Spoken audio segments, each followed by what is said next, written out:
l'université a accueilli très favorablement cette proposition qu'elle considère comme pertinente et en adéquation avec sa vocation scientifique et sociétale.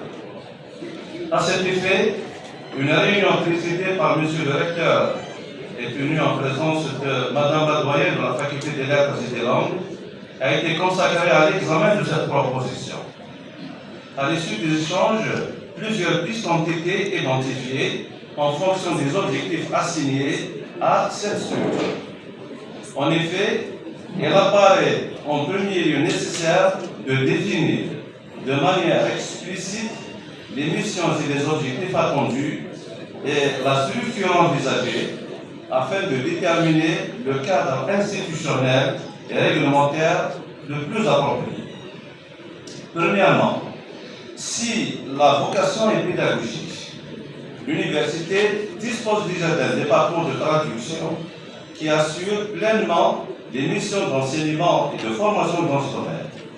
La création d'une nouvelle structure à vocation pédagogique nécessiterait donc de justifier sa complémentarité avec les dispositifs existants.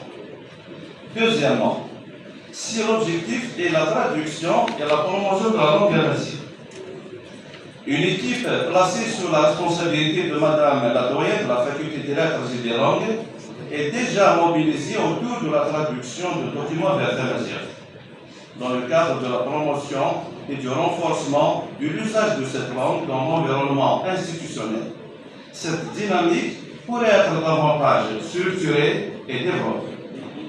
Troisièmement, si l'objectif est la création d'une entité spécialisée et autonome, il serait alors plus pertinent d'étudier la possibilité de créer un institut spécialisé plutôt qu'un simple centre.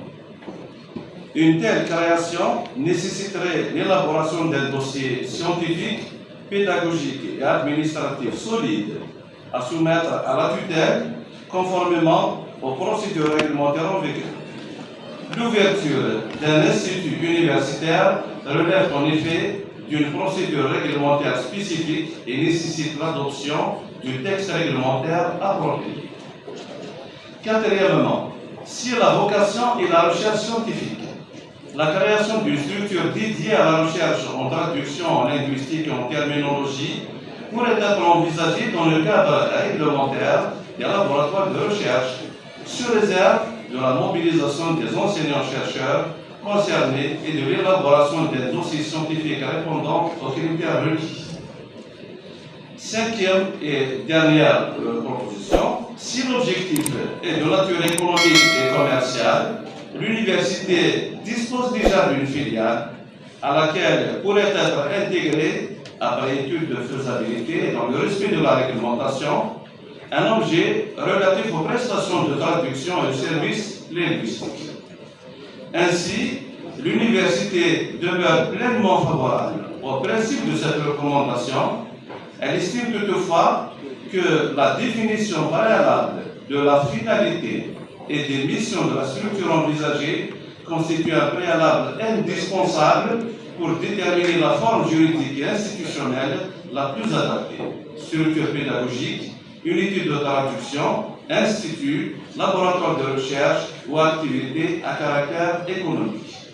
Enfin, l'université reste disposée à poursuivre la réflexion en concertation avec la l'APUI, les autorités locales et la tutelle, afin de dégager la formule la plus pertinente, la plus opérationnelle et la plus conforme au cadre réglementaire. Je vous remercie pour votre attention.